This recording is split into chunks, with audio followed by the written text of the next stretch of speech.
Alors, David nous fait partager les enquêtes qu'il fait en faisant découvrir des choses assez étonnantes. Il y a quelque temps, il nous parlait des camgirls et là, il nous présente les survivalistes. Qui sont-ils?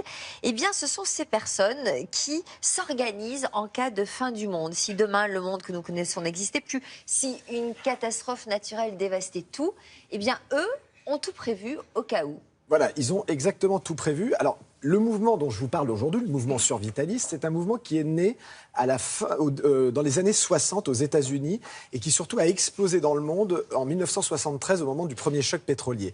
Là, des gens se sont dit comment faire pour survivre au monde de demain, comment être autonome et autosuffisant si on n'a plus de ressources énergétiques, on n'a plus de matières premières pour pouvoir se nourrir et si on était dans un monde post-apocalyptique à la Mad Max, si la bourse s'effondre, si tout ce système monétaire s'en va, comment on va pouvoir faire pour pouvoir vivre?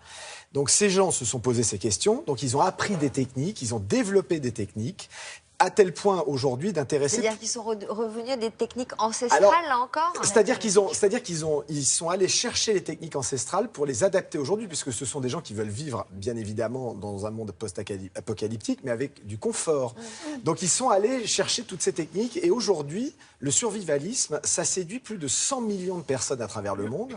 C'est pas du tout une chimère. Ça leur permet de se rassurer et d'être... Ça leur permet de se dire, voilà, si demain... En fait, ça part d'un principe de base qui est naturel, c'est si demain tout ça n'existait plus, comment je peux faire pour survivre et aider et défendre ma famille. C'est ça le postulat de départ. Donc, alors après, ça a engendré des choses... oui, mais ça doit produire des effets psychologiques. Alors, ça, on va le voir. Voilà, on va le voir. En étant prévoyant. En étant prévoyant. Alors, je vous propose justement, plutôt qu'un long discours, d'aller dans les Alpes, en Suisse, rencontrer Piero San Giorgio, qui, lui, effectivement, prévoit un effondrement du système monétaire et a fabriqué ce qu'on appelle une BAD, une base d'autonomie durable, où il va pouvoir survivre avec sa femme, ses enfants et quelques amis.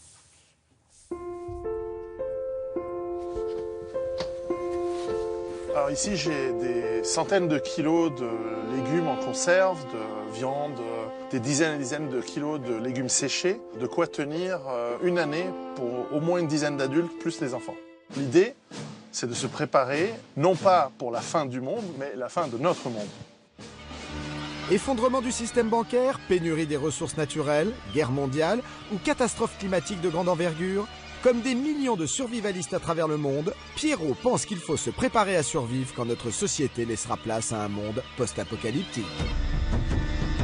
Nous vivons une époque de convergence de facteurs très lourds qui vont provoquer dans les 5 à 10 prochaines années un changement majeur de notre mode de vie vers quelque chose de nouveau qui sera beaucoup plus brutal, sera beaucoup plus violent, qui nécessitera de plus en plus d'autonomie, de résilience de la part des individus et des citoyens. En cas de fin du monde, le survivaliste se doit d'avoir un habitat au sein duquel il va trouver tout ce qui lui est nécessaire pour survivre. Ce lieu s'appelle la base autonome durable, ou BAD. J'ai transformé ma ferme en base autonome durable en suivant la méthode autonomie en eau, ce qui est le cas de la source, autonomie en nourriture, ce qui est le cas du potager avec en réserve des stocks de nourriture, que j'estime entre 10 et 15 000 euros. Ce qui est le cas pour la production d'électricité avec la mise en place de panneaux solaires et de batteries, ce qui est le cas pour la défense, ce qui est le cas pour la connaissance en apprenant des nouveaux métiers. Salut les moutons, ça va? Avoir des animaux qui signifient de la viande, du lait, tout bêtement, de la laine, ça fait partie de toute une démarche qui nous amène à terme à plus d'autonomie et donc plus d'autosuffisance. Dans sa préparation pour survivre, Piero n'a absolument rien laissé au hasard.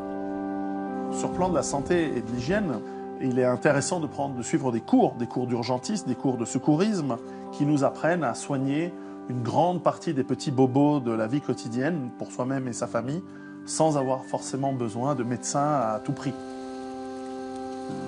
Si aucun des scénarios pessimistes que je prévois n'arrive, tant mieux.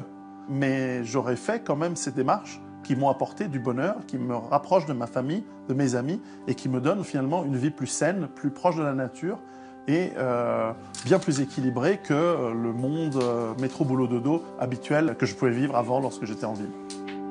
Et vous, qu'avez-vous prévu si demain le monde que nous connaissons disparaissait au profit d'un monde post-apocalyptique où l'argent ne servirait plus à rien pour survivre? Préparez-vous. fait flipper un peu. Hein. Non, il est Non, adorable. mais quelque part, ça doit les rassurer psychologiquement. C'est des gens qui sont un peu stressés, non? Non, Par non, nature. c'est pas des gens qui sont stressés, ce sont des gens qui veulent prévoir l'imprévisible. Alors, je sais, il va tout prévoir, il va avoir des réserves pas possibles, puis un jour, il va tomber dans un trou, mais ça, il l'aura pas prévu. Voilà. Alors, qu'est-ce qui va venir non, c'est pas secourir? simplement une question de réserve. Ce qui est intéressant, par exemple, dans la démarche de Pierrot, c'est le fait d'apprendre à faire de l'électricité, à faire de la plomberie, à faire plein de choses, des choses qu'on a oubliées avec la vie citadine qu'on a, de revenir au siècle dernier. En campagne, les gens étaient naturellement survivalistes. Ils stockaient de la nourriture, ils savaient faire plein de métiers différents. Encore aujourd'hui, les gens qui vivent Ça, à oui, mais Nice, ça, c'est un la peu- nourriture, ça, c'est un sauf peu qu'ils perdu. stockaient pas des Là, conserves, ils stockaient des pommes de terre, ils stockaient ce qu'ils avaient récolté. Non, donc ils stockaient oui, mais ils stockaient des choses en bocaux, fabriquaient ils fabriquaient leurs conserves. Donc, non, c'est assez intéressant. Alors, ce qui est intéressant aussi, c'est effectivement dans cette démarche, il y a aussi beaucoup de gens vous diront, ça vaut cher d'être survivaliste. Non, ça ne vaut pas cher. Il faut prévoir un stock de base. Après, il faut l'alimenter. Et on peut être survivaliste pour entre 500 € et 10 000 euros. Remarquez, moi je suis un peu survivaliste, mais qu'avec des fringues. Voilà. C'est-à-dire que je pense que je pourrais tenir une bonne dizaine d'années avec mes placards, mes chaussures. Non, ce qui est très très intéressant, c'est effectivement cette angoisse que les gens peuvent avoir et le fait de revenir à des méthodes un peu ancestrales et d'apprendre plusieurs choses et d'être débrouillard au final. D'accord.